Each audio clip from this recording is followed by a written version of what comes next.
Greetings everyone, this is yet another video before I go back to work. It was delayed apparently a week. We'll see what happens. But this should be a short video. Um, One reason I really like to receive comments from my subscribers is because I like to talk to them, I like to learn from them. About a third of my subscribers come from the United States, 2/3 come from outside the United States, and you're a fairly heterogeneous, eclectic group of people with many different perspectives. Recently I've been getting a lot more PMs. I would normally go months and months really without more than 1 or 2 PMs, and in the last few weeks I've been getting 1 or 2 a day, which isn't a ton, but it's definitely a huge uptick from previously. And they've been coming from all over the world. I've been contacted by 2 people in Israel, 2 people in Paraguay, obviously the standard Sweden, Iceland, Norway, UK, all over the United States, diaspora Americans, and I really like receiving the comments. I don't get money for it. My channel's not monetized. I just like to learn from my subscribers, and one of the benefits is that is you kind of get to aggregate a lot of their knowledge and their information. And many of you are much better informed about a whole host of topics than I am, and that's a valuable resource to me. And what I want to do in this video is kind of use an actual example of how beneficial this can be in terms of understanding the world. I'm sure, as most of you know, there have been all kinds of unrest in the Ukraine starting last fall, in November, that have kind of slowly accelerated and grown more and more significant and radical and important. And it's not like I've never heard of the Ukraine or the Holodomor. It's not like I don't know anything about the history, but I know next to nothing about the contemporary politics and very little about the history. I certainly don't speak the language. There's very little sense that I could make it. I would have to take other people's word on it. Fortunately for me, I have a subscriber and a person that I'm subscribed to who has a very informed opinion on the matter, and that is a guy that I've been kind of following since 2008, 2009 by the name of Gascu. And I've mentioned him in my videos before, and if you don't recall, I'm mentioning him again. He's a very interesting guy. I think the first time I saw him was probably in either YAL or Campaign for Liberty, one of those organizations, or Students for Paul, something like that, a video. I might be remembering this wrong, but put out by students in Iowa, and he was presenting on their behalf. I don't know if he was a member or not. And so this guy was a Ron Paul supporter, coming out in favor of his ideas. This may have been during a campaign or maybe after the 2007-2008 campaign anyway. It would have been well before the 2011-2012 campaign. And in his presentation, he went over some of his biography, which I thought was pretty interesting. He was in the paratroopers in the 82nd Airborne Division. Roman, I know that you're going to see this, and I don't want to get your biography wrong, but I believe he joined before 9/11. He was deployed to Afghanistan twice and Iraq once. First to Afghanistan, then to Iraq. And then, very interestingly, he was outside of active duty for I don't know how long, some time. And during that period kind of had a radical shift in his ideology towards libertarianism. I don't know how far off libertarianism he was to begin with, but he became anti-war, conversion most of us go through, and then was called back into military service and redeployed to Afghanistan, of course, giving him a very unique perspective on being there kind of with a totally different ideology. I think before that, before he joined, I think he was majoring in computer science at Stanford, I want to say. If I'm butchering your biography, your curriculum vitae, Roman, I apologize. It's been years. But he came back, became something of an author. He's written a couple books. He's co-authored books with Yuri Maltsev. He's writing his war memoirs right now. After being back in the States for a while, he decided to move to Ukraine to become an entrepreneur. entrepreneur, which is what he is now. Why the Ukraine? Because Roman's family are ethnic Ukrainians. They fled the Soviet Union at the end of World War II. They were from the westernmost part of Ukraine, in Galicia. I believe it would be in Galicia. Uh, and that was an area that had formerly been under Polish control, and so people from that area could plausibly claim that they weren't Soviet citizens, but they were Polish citizens and were able to flee. If they could not have claimed this, they would have been repatriated to the Soviet Union forcibly and violently, actually. And I've heard Roman say before that most of the Ukrainians in the United States are from the Western Ukraine because those from the East would have been forcibly repatriated to the Soviet Union. His hometown from his family is actually Lviv, which, for those of you who don't know, is the hometown of Ludwig von Mises. And that's where he lives now. So he's been in the Ukraine for a couple of years. He's presented at the Property and Freedom, Property and Freedom event that Hans Hermann Hoppe puts on. So, we've got this guy. He's very, very well-spoken, soft-spoken. He's not very flashy. But has a lot of character, is very intelligent. I would much rather he became the cliched, famous post-military anarcho-capitalist rather than the one who did become the cliched, famous post-military anarcho-capitalist. But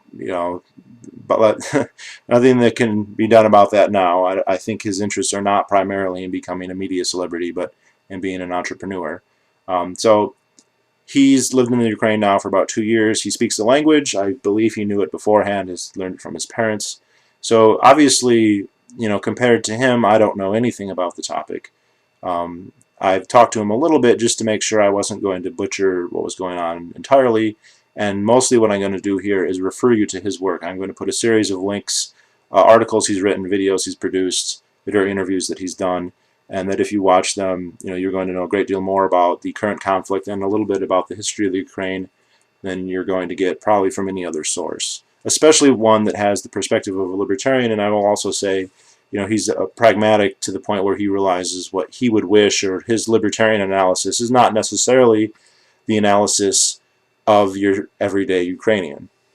But kind of his breakdown of these protests is that the government of Ukraine is a terrible kleptocracy. It is nominally supported by the Russians, mostly because they prefer them to the other plausible alternatives. There's a great deal of dissatisfaction about this government, and the proximate cause of these demonstrations was a violent crackdown on essentially pro-EU protests. Many people in the Ukraine Ukraine is very much, as Roman would say, a borderland between other hegemonic societies, especially Russia and the EU right now. In the past, it's been between the Byzantines or the Mongols or the Tartars or the Vikings, and now it's between the Russian state and the EU.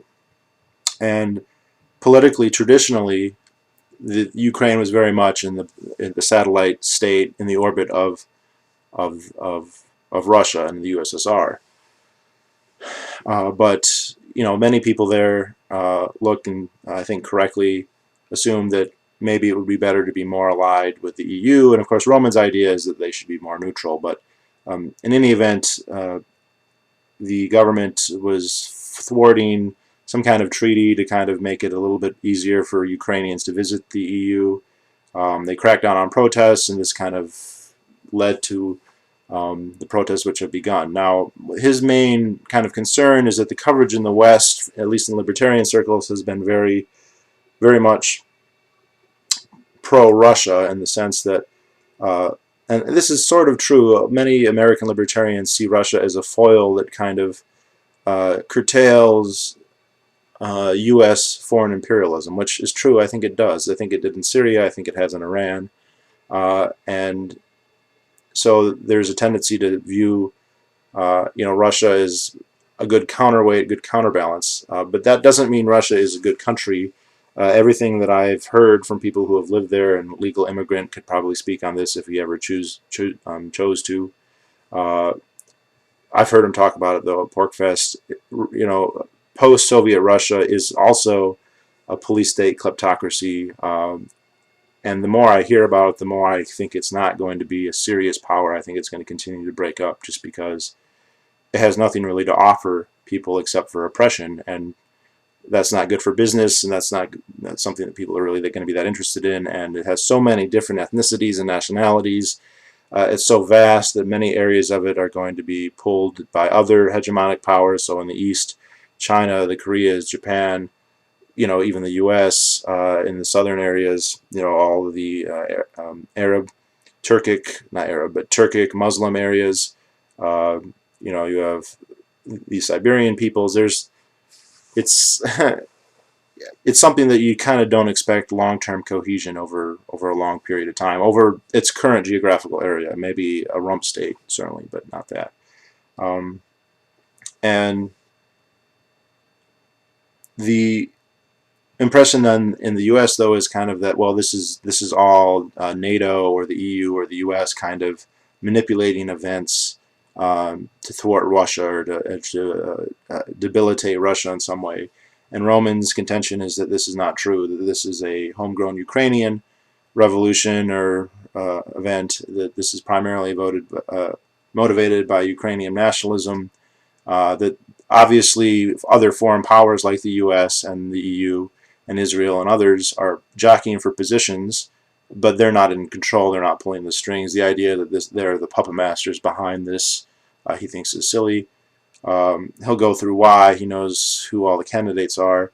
A couple interesting things. Now that there's this revolution is something of an opportunity, which isn't to get our hopes up and assume that good things will happen, but only that they could. In one of the videos that I'll link below, he talks about gun rights. He said that there are two types of firearms allowed in the Ukraine, neither of which he actually would consider firearms. There are types that are allowed to fire air-pressured, essentially airsoft guns, but a little bit more beefed up than that, and then guns that are designed so they can only fire rubber or beanbag munitions. So neither of these would be considered firearms in the U.S. They're the only kinds that are legal in the Ukraine, and there are apparently some organizations now that are calling forth legal gun ownership, very much along Second Amendment type lines, that it's necessary in case of government crackdowns or police brutality. It's no promise that this will happen, but I can't help but be pleased by the rhetoric. So anyway, I will put the links to those below. Definitely check them out just to get yourself better acquainted about this event, what's going on. Apparently, Roman's been very upset with the coverage, especially by Paul Craig Roberts, someone he would normally agree with, who's kind of portraying all this as EU or US shenanigans, that it's all manipulated from the West, it's all a ploy by NATO. He doesn't buy that. Of course, they do want influence and they're trying to gain it, but it's, in his opinion, which is of course better informed than my own, a homegrown Ukrainian, anti-Ukrainian government, which isn't necessarily anti-Russian, by the way. The Ukrainian government is a satellite sort of Russia, but that doesn't mean that they're necessarily anti-Russian or hate Russians. He also goes that people are oversimplifying the ethnographic makeup of the Ukraine. There are ethnic Ukrainians and then there are ethnic Russians, not to mention ethnic Poles, ethnic Tartars, ethnic Turks. I'm sure there are ethnic Bulgarians and whatnot. And he says, well, many Ukrainians speak Ukrainian. There are also many Ukrainians, ethnic Ukrainians, who speak Russian. There are Russians who speak Ukrainian. He talks a little bit about the Crimea. Of course, the Crimea has a major, historically extremely famous Russian Navy port at Sevastopol, and there's a large Russian presence there. But according to Roman, the Crimea, it's part of Ukraine, but because it's so important to Russia, they have essentially been leasing it this entire time since the breakup of the Soviet Union, and that as a result it kind of had a neither here nor there kind of orientation, and that suited them just fine. He says people are exaggerating the degree to which ethnic Russians are taking sides. He said that their opinions range from ambivalent to pro-Russian to pro-Ukrainian to pro-Ukrainian nationalism. So there's more factions here. I'm not even going to try and pronounce all of the names. I don't speak the language. I don't follow the news. Roman does, and I think that it's in all of it. It's very beneficial for me that I have subscribers who can be experts on things that I really can't. And I will say I have a couple other people who have expressed interest in producing videos since I've kind of made that call, and some of them have been produced. And I will give you guys shout outs, you know who you are. I don't want to do it in this video because I don't like to give multiple shout outs in one video, because then people tend to ignore some of the later ones. So there's 2 of you right now who already have videos uploaded, already have channels up. If anyone is curious and wants to know where they are, you can ask and I will send you a link. But I will make a video probably tomorrow forwarding people to them because they're definitely good channels. I watched them both and I like them. They're also, these 2 in particular, both from Michigan, so that's interesting. I've been getting a couple people from Michigan contact me recently, which is kind of unusual. That's a state that, even though I'm from there, I don't get very much action. That's kind of interesting which states. For some reason, I mean, obviously California and Texas are the big states, but Pennsylvania, for some reason, there's a lot of subscribers from there, and I don't know why. But anyway, I'll put the links to Roman below, and that's it.